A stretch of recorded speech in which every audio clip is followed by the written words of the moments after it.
Welcome to Therapist Say, where licensed professionals talk mental health, make mildly inappropriate jokes, and overshare just enough to keep things interesting and our licenses intact. Brought to you by Full Circle Therapy and Inner Wellness Therapeutic Services, and produced by me, Liz. Disclaimer, yes, we're real therapists, and yes, some of our clients listen, but this podcast, still not therapy. It's for education, entertainment, and a bit of chaos. So keep your weekly appointments and enjoy the show. Now, let's get into today's episode. And welcome back to another episode of Therapists Say. I'm your host, Mel. I'm your other host, Liz. I'm your other host, Barry. Yes. I feel like you don't say it excited enough. Really? Yeah. Try again. I'm your other host, Barry. Yes, that's Woo! better. Woo! Let's fucking go. All right. Okay, yeah, that was good. Okay. All right, so this time we're talking about attachment today. Right. But before that, Well, also, you have a... all right. In between podcasts, we were texting and everything. And one of the listeners, who was a former student of mine, she's currently a doctoral student at Nova, finishing up. She had said she would like to hear us talk about attachment. So after the last podcast, when we were all done, wrapped up, I had a minute to think. I came up with a better explanation of why we don't have free will, or more how the environment is influencing us. And it related to AI, right? So AI... Your AI. Is this a podcast about AI? No, we're not doing AI again. No, I'm just saying Therapists Say. I know. This is the third episode with me in it, and it's the third one we've talked about AI. We're never going to do it again. Never again. I don't want to hear anything about AI ever again. Okay. Unless Liz talks about it because she loves AI. She does. I mean, but I talk about AI the least. No, I feel You're like the it one that all uses stemmed it from the you. most. So the idea I came up with is AI gives different answers to different people. It could be said to have like a different personality with different people, yet it is completely acting out of its programming and what it's learned to date, right? Right. And that's pretty much how our brains are. I am kind of like Mel said in the last podcast, that her life experience affected the area she became a therapist in, right? 100%. So that's kind of the environment. Like, sure, she had free will. She could have decided to work with kids, right? Right. But that still would have been affected by the environment. She had enjoyed working with kids so much that her divorce didn't affect her so much that she became... Basically, it's just that, just like AI, we're all a product of our experiences and our Environment. Right. And we're acting out of that. And we have the illusion of free will we could do a whole podcast on But free it's will, really... but without AI. But without some AI. other time. Yeah, maybe some other time. Okay, maybe next week. We'll see our feedback. So the way I would relate this, like Mel challenged me to relate this to attachment, is where does our attachment come from? Well, it comes from our experiences with, according to the theory, first with our mom, right? And our caregivers. Our caregivers. Right, caregivers. Or the main one, yeah. Thanks for correcting me, Liz. No problem. In front of everybody, in front of our thousands and thousands of listeners. No problem. Right, not just mom. Let's not blame it all on mom. Caregivers, right? Mm-hmm. But it is the main one. Well, okay. Our main attachment comes from our caregiver, and then our experiences with everybody thereafter affects our attachment style. And even how, I guess I'm already going too far with it, but different siblings can have different attachment styles. But they grew up in different environments. Yeah. Right? Right. I know my youngest son has grown up in a very different environment than my older three kids, because I'm a little more financially secure, though far from financially secure. Like I told my class the other day, I live paycheck to paycheck. Like I don't know how to handle money, apparently. And I don't know, whatever. Let's not talk about my financial situation. I get financial advice from my gym buddy, who does a great job, by the way. Is he actually a financial advisor? No, but he's very smart, and he's not why I'm poor. Just to be clear. I'm not blaming it on him. I'm poor because of my history, right? It's not my fault. I'm just kidding. Is it your mom's fault? Your attachment? Probably. It's, their fault. Everyone else's fault. Everybody else plays a part. Exactly. Also, right? So it's not just our parents and our caregivers, but then our friends, and then our relationships. We all took tests. We all took tests. Right. And we gave our partners tests. We did. Did you give your partner a test? I didn't give it. Yes. The short answer is yes. You didn't give it to her, but she did it anyways? Right. I don't want to give the impression forced her to do I anything. literally Right. forced I made my Joe. husband Right. and all of his family members do No. it. Like my mother-in-law. I don't know. Actually, my father-in-law, if you're listening to us, did you do it? You didn't send it. George. So basically, there's a few tests, right? So in one of my classes, theories of personality, we talk about attachment style for a brief period. It's related to object relations theory. There's like the online test that we all did. I actually saved a picture of mine. I saved a picture of I mine am too. like perfectly secure according to that. I am just dead center secure. You're just the Right. perfect partner. No one said that. No one has ever said that. But you are secure in your I'm relationship. secure, right? Some of the key Mhm. things are I'm not really worried about them cheating. I'm not worried about where they are. I forgot that I was going to ask a great question and now I can't ask it because you told us what you were. What? I was going to have us all guess what we scored.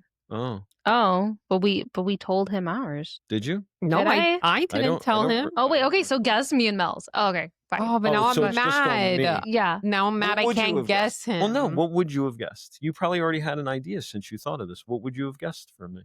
I would have said maybe avoidant. Yeah, I get that. Believe it or not, and that's one of the weaknesses of this test is it's self-report. Mhm. Right. So how Like honest is I'm it? answering the questions, and I think, of course I don't worry. Of course I am not afraid of affection, right? Because Mhm. if I were afraid of Yeah. affection, Mhm. that would be avoidant. Okay, now And guess. actually, I was going to bring this up that we can kind of change. People teach attachment style as fixed, right? Like Right. I have this attachment style. Whether I'm dating this person or that person or that person, I would have the same attachment style. And I've argued in writing, and when I used to write, that our attachment style can change depending on our partner. I agree. 100%. 100%. Absolutely. I agree with that.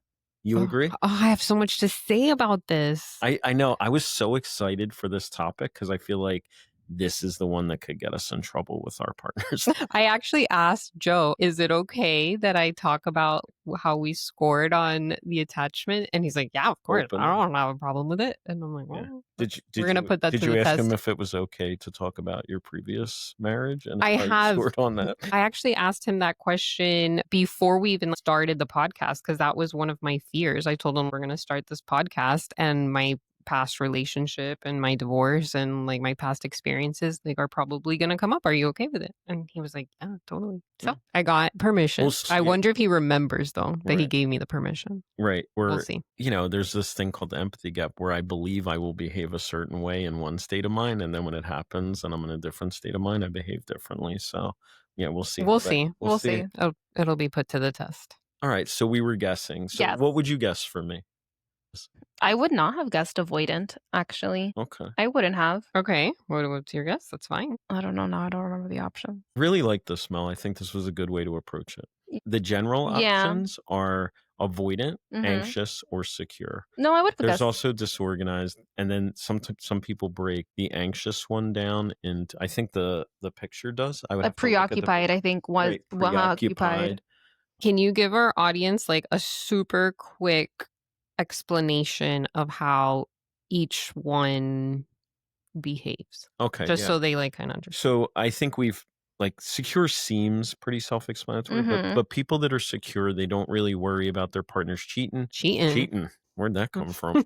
Can you definitely edit that out? I definitely sound won't. like I'm from Alabama. Sorry, do we have listeners in Alabama? I apologize to the listeners in Alabama if that was offensive. They don't worry about their partners' behaviors so much, right? So that's secure. But also they're very willing to show love and affection, and they're not afraid of it. Right. Then anxious would be they're overly preoccupied, I guess is a good word, with their partner and whether their partner loves them as much as they love their partner and whether their partner might leave and stuff like that. Like they're too anxious. I often say in class, if you're checking your partner's phone, you probably have an anxious attachment. Right. Like without their knowledge, I would say. Right. Or demanding that they show you their phone. That could be a sign of an anxious style. I don't really check my partner's phone. I never have. Right. And then avoidant is where you're really reluctant to get attached to the person. It's most of the time it comes out of an anxious state of mind. Like Mhm. like you've been hurt, and you've expected things of people and they haven't lived up to it, and then you avoid like getting hurt anymore by not allowing people in.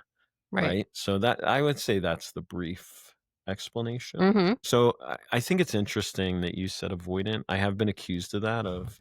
I dated this younger woman once. Once? And Only once? just her once. No, twice. It was her twice too, but regardless, okay, like 2 different occasions I dated her, right? Like we were together for a little while, we broke up for a while, and then we were together for a while. So you've dated younger women more. Yeah, it's my yes. And this is where it gets us in trouble? No, Okay. maybe, I don't think so. No, this is like a known no, fact. well, I think it's Are you okay there? no, like I don't know how to proceed now. Okay, it's fine. We're So, talking. what You was I said saying? you said that once you dated a younger, a younger woman woman. who accused me of being avoidant. Okay. Like she was 100% convinced That my you were avoidant. attachment style was avoidant, even So though maybe it was I've scored secure. her. No, yes. I don't This is I don't know exactly if it was. I think it was her perception, honestly. I do feel like I was attached to her, but once or twice I might have said, this sounds like a you problem, which is, as Mel will attest, probably not a good thing in a couple Oh, to right. say this is a you problem. Yeah. Mm. So she might have seen me as avoidant because of that. Wait. I have to guess you guys too. Yeah. Oh, he hasn't yeah. gotten it. Should I do that first? Yeah, Okay, do it first. Then we can't Ooh. forget that we talked about this.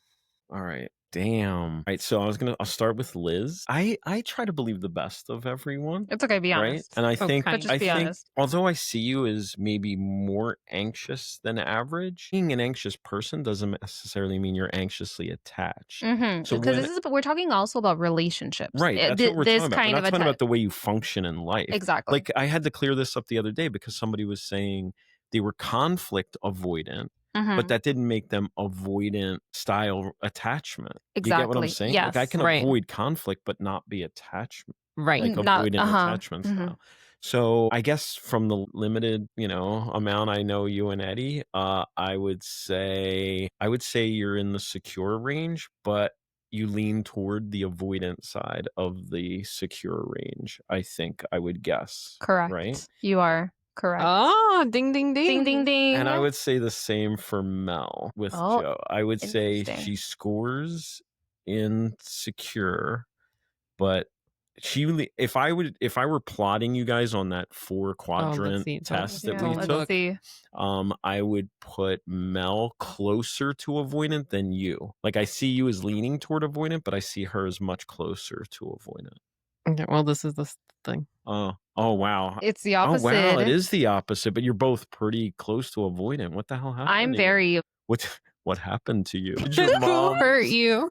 Who hurt you? Was yours similar to mine? No, mine's very avoidant. Here's mine. I'll show you guys. Mine is like dead secure. Oh my gosh! Wow. You're very secure. Yeah, well, according to self-report, Wait, so then with me and Liz's, whose is more avoidant? the one that's lower is the more avoidant one. So Liz? whoever's phone that is. That's yeah. my phone. Yes. And so then mine. Yours is less avoidant than hers. You still lean toward avoidant. You're also more secure and less anxious than her. You have to look at the axes, right? We should put a link to this. Yeah, I'm gonna put a link to this this test for test this somewhere. in the bio. I'm Yeah. gonna put a link to it. Cool. He- I put you as more avoidant. And I it was was wrong. flipped. She's more. Yeah, I'm more than avoidant. you. Mm-hmm. I'm not sure how honestly you answered the question. From the small knowledge you know. Yeah. Well, I want to get into I know this. Mel and Joe a little better than Yeah. I know you and Eddie. Yeah. I think. Yeah, but I want to get into it. Would you have guessed Liz was more avoidant? than you? No, I thought hers was going to be super anxious. But just because I'm Because she's an anxious person. anxious person. But in my relationships, I am not. And she is more anxious than you. Mhm. Like she did score more anxious. Right. Yeah, I'm like borderline anxious. Mhm. But And I don't know if you guys did this, but I sent a PDF also from the book Attached. I Yeah. guess we're plugging this guy's book. Yeah. Attached. In that book, he asks you to guess your partners. Like you answer a bunch Right. of questions. no, I didn't do that. So I also scored secure in that test. Mhm. I had done a seminar, I don't know, a year and a half ago, but it was about it included attachment style. It wasn't all about attachment style, but it included it. And I had bought the book Attached, and I used some of that. And at that time, I had asked my girlfriend to take it. Same girlfriend. I know you were wondering. I was I was going to ask at the time. the same girlfriend as As the one that. Okay, that said that you were avoidant. No. Oh, the same girlfriend as right now. The same one as right now. Oh, okay. Yeah. Okay. Is this how Yeah, we yeah. got in trouble?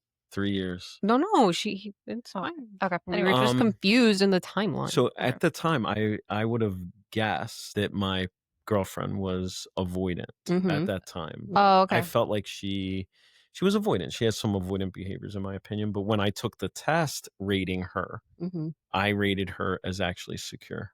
Like when I answered the questions. Did you Made guys you do think that of- with your partners? No. You didn't? I didn't you do the other one because I felt like I had to print it and it wasn't easy to it do. was Like it was the printing, thing. and it was bad photocopy because Mhm. I'm bad at photocopying things. Like it's a little book and it has like half the next page on it, and then you have to, I know we yeah. should have done it for the purpose of. Yeah. Well, I didn't do it again. I Mhm. found my old results and I had scored secure in that. And as I said, I would have guessed her to be avoidant, but she scored secure according to me. And then she had taken it back then also, like a year ago, whatever we're talking about. And she had scored secure for herself. And she kind of saw me as anxious, Oh, which is weird. Like, so Interesting. think about it, right? Like I was saying, it may depend on the partner. It may depend on some behaviors you exhibit with one partner and not with another. Where one partner had seen me as avoidant 5 years ago, she saw me as a little anxious. But I scored secure. Like when she did the thing, it scored secure. And she just redid it and she scored a little anxious, which she said, I feel like my mood is affecting this. And Right. it does. Yeah, Like 'cause any- it's self-report. it's Right? self-report, Like you're mhm. answering the question of what mood you're in might influence your answer. And she also, I mean, I hate saying this being the man in the room, right? But she Yeah. attributed some of it to PMS, which I don't Mhm. Oh, like it's ever saying, and I don't think men should ever say. That's what, like if you get one piece of advice out of this podcast, it should be if you're a man, don't say PMS. Just remove Just- that from yeah, your vocabulary. Like don't attribute. You can attribute to it in your head, but do not. Don't say it out Don't loud. vocalize it. Right. Don't say Yeah. it out loud. Don't do Yeah. that. No. Yeah. I agree. Mhm. Okay. Okay. But wait, you had asked me a good question and I wanted to get into it, and then About whether your husband, whether it was okay to talk about previous relationships. No. No? No, I well, thought it that was was the around question I there. No, I know, but it was a question around there. What happened to you? What did Oh, like who hurt you? Who hurt you? But Who it asked was that? for you. Well, Oh. you You God. were you Gonna no, talk about who hurt me? no. Oh my goodness, Barry was gonna say that to you, and then I added who hurt you. Right. He didn't say it I in asked that way. what happened to you? Mhm. Right. What Right. happened to you? And I mean, I'm comfortable getting into it. I don't know how comfortable the rest of we are here with getting into who hurt us and affected our attachment style. But I think it's really important to say that I think that my attachment style was very different before, and now I have a different attachment style. I thought Weren't you that it was talking about different. a will right before that? We may have called our mom before this episode because I'm just I was kidding because Oh. like if we're talking about who hurt you, right? Like and then she's gonna listen to the podcast and then you're out of the will. That's the joke. Oh. Wow. But that wasn't the one that hurt me. That wasn't the You're one who- jumping, yeah. You're Whew, good jumping. thing. Yeah, I don't have Fits. mommy issues. Okay, good thing. Why did you feel so necessary to say that? Hmm. I don't know. I think that's gonna be taken out. She'll make sure to take it out. Oh my I goodness. think the unedited version should be put somewhere for those really into our podcast. They can listen to the unedited version. That's funny. Maybe The we shouldn't have alternate. had the extra shot of Cuban coffee before we started. I don't this. feel like I've been affected at all. Okay, I'm happy for you. I might be I just calm. feel very excited about this episode because I feel like I have so Right, much to I'm say, and then sorry. I'm going to say Mel nothing. Mel has been cut off 4 times trying to explain that her ex-husband did this to her. It was my ex-husband and my divorce. She's been dying to say that it was her. and I ex-husband. took it. My punchline. And I took it. Who It hurt? was like the climax of my story. You tell us more about that. Oh my God, I will. I'm going to tell you all about it if you would just let me. Jeez. This one's so much funnier than the last one. I thought this would happen. Okay, but it starts from the beginning. I was a very anxious child. Now that we're talking about this, I'm thinking that you guys are confusing me with, look, free will. My free will is going out the window because we're influencing it. You're influencing what I thought I was going to originally say, and now it's changing. Because of the environment. Because we live in a simulation. This is all callback. If you don't listen to every episode, you're out of. You're right. You have to start from maybe like when Barry started. Don't go further. I don't know. I heard the Bad Bosses one was good. Stop! It's keeping me up at night. I stand by my ground though. I have a client soon. I know. We're gonna. Can you cancel? No, we can't cancel. You just said. He reminded Barry. I don't really never cancel. Never. I know that. I would be concerned if you did. Yeah, no, I try not to. He doesn't cancel people because he's told me. You guys keep interrupting. We're not going anywhere. My story. What do you mean going anywhere? He needs to finish up. No. I meant like we keep going in a circle. This is our feedback. But maybe you could just let Mel tell the story. You keep interrupting me thinking that it's going to be a bad ending. She is definitely being affected by the Cuban coffee. I have not. Chill. I was saying that I'm being influenced by what we're talking about because what I thought I was going to come into this podcast saying is that when I was a child, I was very anxiously attached to my mom. There was a lot of things in the environment. Like the school we went to was very far from our home. We went to school in Miami and we lived in Broward. And so that made me anxious. I thought that we were so far that she wasn't going to be able to pick me up in time. She was also always like in a rush like me. Like I'm literally doing the same thing to my kids. But she was in a rush to pick us up and then she would be late. And so that would make me anxious. One time we almost got kidnapped in McDonald's. I think you're going to have to elaborate on that. I will. It's like one of my favorite stories. Her grandfather picked us up from school and took us to McDonald's and he had to go to the bathroom. So he left me and my brother in one of the little booths at McDonald's. He went into the bathroom and right away this guy came up to our table and we were playing on Game Boys. And he was like, oh, I have a bunch of those Game Boys in my car and I have a bunch of video games. You guys want to come with me so I could give you the Game Boys? And I was about 7. My brother was 5. And right away, my brother was like, yeah, heck yeah, give me Game Boys. But he was stuck in the booth because I was on the outside of it. And I just kept shaking my head, being like, no, you're not going to steal us. I already knew stranger danger. So I think that experience that I had to protect my brother from getting stolen by this stranger made me very anxious. And then when I was going to get married the first time, I was anxious about having to move out of my house and go live with my husband. Dr. Barnhill, actually, in graduate school, did EMDR on me with a highlighter about how anxious I was about leaving my mom and my dad and moving in with my husband. It worked. It made me not anxious anymore about leaving, but I think it transferred my anxiety over to my current husband at the time. And I feel like I was very anxiously attached to him throughout our marriage. Then we got divorced, and that whole process made me feel like I became avoidant. So I thought that I was going to score avoidant on this little test here. And I mean, I was a little avoidant, but maybe that perception was because you were anxious before. You feel you've swung the other way, and actually you didn't swing as far as you thought. It sounds like didn't. Then where Joe comes into the picture is that my current husband, I think because he scores a little bit more on the anxious side. Does he? Yeah, Joe is on the anxious side. He's in the preoccupied box quadrant. So since he's a little more anxious than me, I think that makes him feel like I'm avoidant. Right.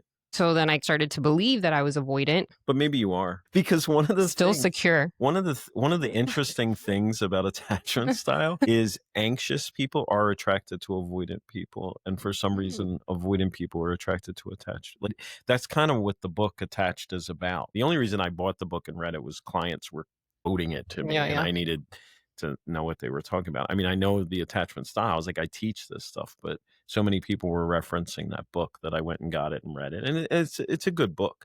I feel some of my clients express the same thing, that the book was written for people that are anxiously attached to deal with what they're dealing with, right? And a lot of times that is an avoidant person. It is at least possible that you weren't honest. You're more avoidant than you perceive yourself to be. I mean, but maybe not. Like maybe you are secure, and that And kind of what I was saying, Yeah. you went from being anxious to thinking you were avoidant, where Joe is anxious and sees you as avoidant. Yes. As I would say that Yes. that one young woman I dated some years ago. One. Right. At that, I would have put her as anxiously attached. She was one of the best cyber stalkers I've heard of. In your lifetime? With me, maybe other ones just don't tell you they're doing it. Maybe. I don't really know. You're the wimp. Like, sorry. I mean, I'm You're the Edit. women.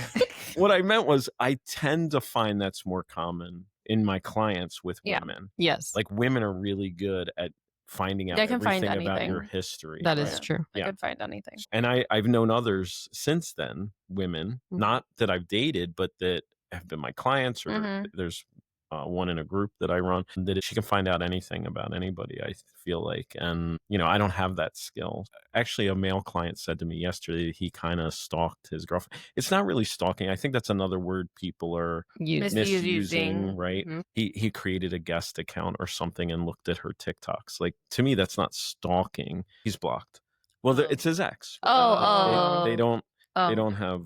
That's more like curiosity. Yeah, it's not really stalking, but it was a male. My point is, I'm not saying males are they never do it. Of course they do. I've had more experience with women being really good at doing it. Yes. And she was like this woman I dated. One time. Yeah. 2 times. 2 times. That one in particular. She was really good at like finding out stuff. Information. Yeah. Research.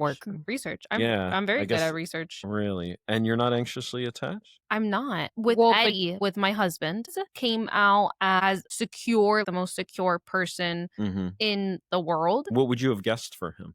I would have thought, but then again, I guess that's when I'm confusing the attachment styles to personality styles too. Even though, like, not to say that Eddie is anxious, but maybe a little bit sometimes. I would have thought maybe he would have scored somewhere in the quadrant of anxiety, and it's nowhere to be found on his scale. Wow. His was like perfectly secure. And then I guess if I just think about our relationship, yeah, that makes sense that he doesn't worry about me. Which I'm glad, that he feels that way. Right. Yeah, I think that's important. The question I was going to ask you, Liz, have you ever been avoidant in relationships? I think all of my relationships. You were avoidant until Eddie. Edster? Are we calling her Edster? Edster 19? No, I think he would argue that I can still be avoidant. Okay. I am actively working on it. Okay. Which is, according to the book, that's unusual. Like, avoidant people don't want to work on their attachment style. No, I do.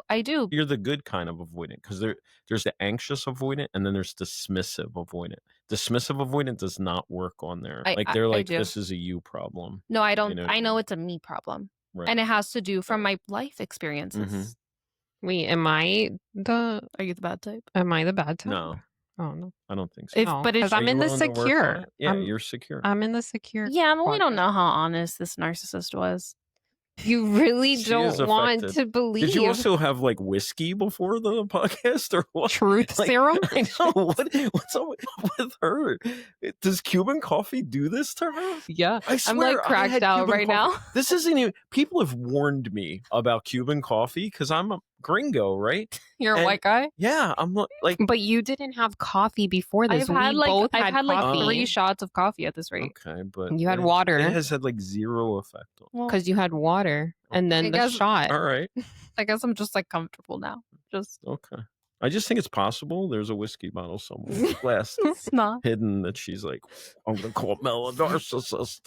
Because she loves I'm going to let Mel know who I really feel. I joke about it. She jokes about it. So I guess I'm so used to it that she's always calling herself a narcissist. Okay. The reason I asked about the time limited thing is because I do think it can make you avoidant or anxious. And it made me avoidant. Because I've dated younger women. A few times. Yes. Too many. Should we just say too many? Okay. Okay. So a lot of them have expiration dates. Like there is an expectation this relationship is going to end. I think when I've been viewed as anxious, or maybe even when I was viewed as avoidant, maybe some of that was coming out because I knew it would. I think it would end. That's why I was surprised that you weren't anxious, but you said you were avoidant. Yeah, I was avoidant. Yeah, that would make sense. That would make sense. Right. And that's why I would have pegged you for avoidant. As avoidant. Yeah. Yeah. I mean, as a pattern, it is possible, right? Mhm. Like it's possible I'm avoiding something. One of my best friends is a therapist, and that is like she has a pretty good theory about why I have this pattern. Now Nope, I need to I am know. not. I am not, because Oh. we have a great sex question we need Oh. to get to. No, I won't forget that though. Okay. Somehow Somehow. we'll get it out of you. Maybe we'll just like bring her one day and not tell you. Okay, cool. Oh, that'd be fun. I'll find her. Since I've mentioned nothing, that would be some real cyber stalking. Like if you found out who one of my close friends is, that's a therapist, which is like a bunch of my close friends are therapists. Except the one that I gives me think I have an financial idea.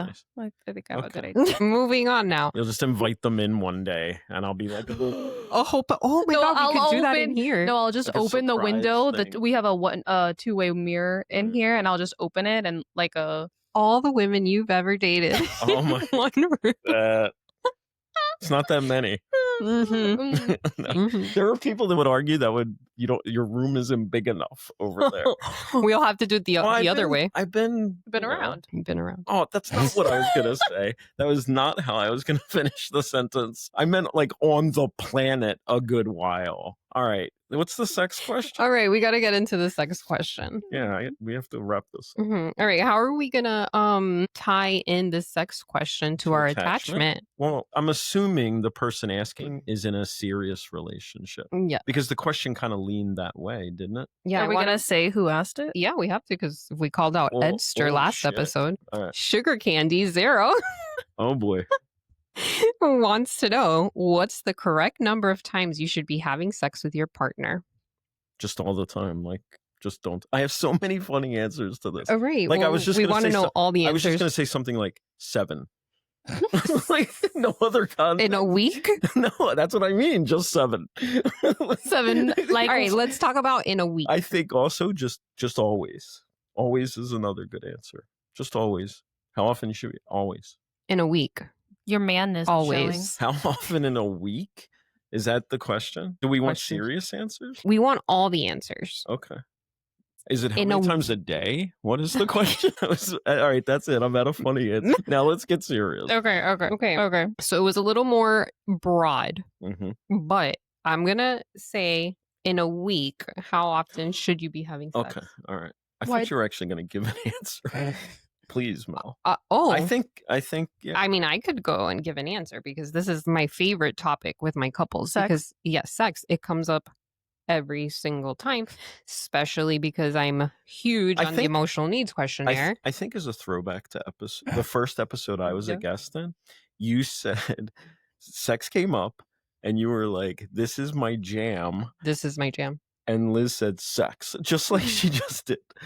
That's why she keeps Sex. saying it. Sex is your jam. All right. I love talking about sex with my couples. This is like a Okay. huge, it Okay. could be a conflict all the time. So, Yeah. in the emotional needs questionnaire, the question is how much sex do you want to be having with your partner in 1 week? And how satisfied are you with The amount of time. the amount of times that you're having Okay. sex, right? Mm-hmm. Okay. The most popular answer, and I have Data. 12 You have a years. lot of- Yes. And the most common answer is 1 to 2 times a week. That's the most common answer, even amongst men. Mm-hmm. And I think it's because the spectrum is so broad. Broad. broad. Yeah. And I'm not going to say that women want it less than men, even though that tends Typically. to be a popular opinion, because I've had couples where it's higher for the women than the men. But that's probably less common. It is than it's less higher common. for Yeah. men than it is for women. Right. I would agree with that Mhm. data Yes. wise. Yes. Agreed. From your own research. No, data. And so the Data. so the answer is that it depends on the couple, 100%. obviously. 100%. right? But I have found that the happiest couples are the ones that there's open communication about it. They're talking about it and come to a happy medium, right? So it's different for every relationship. But the relationships that they're not having sex weekly, happiness is not high. I would probably say something similar, but more like the recommended amount is about 1 time. The people that seem the happiest are having sex 1 or 2 times a week, at least. Mm. At least, no, just 1 or 2 times. No, what if no. they're having it 5 times? Are they less happy? But that's why what that's does the why data show?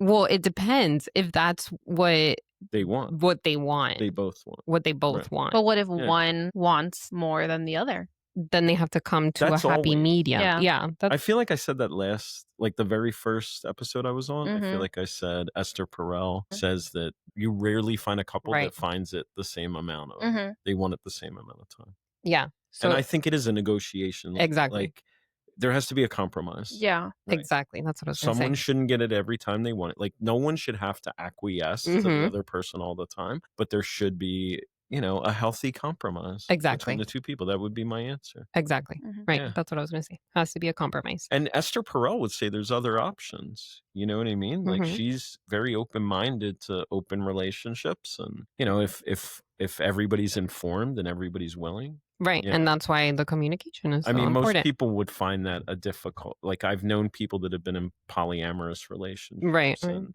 that's very difficult to negotiate. That's a whole different podcast. Oh my gosh. A whole different. We could I do know. a whole we could do podcast. Some studies show that it is more popular in same-sex couples to have Right. more open relationships. Right. And statistically, people in same-sex relationships are happier than people in heterosexual Wow. relationships. Mhm. Yeah, statistically, the relationships that last the longest are Gay yeah. men. We're out of time. We're out of I time. can tell we are out of time. I feel All- like that went so fast. That did, right? It did.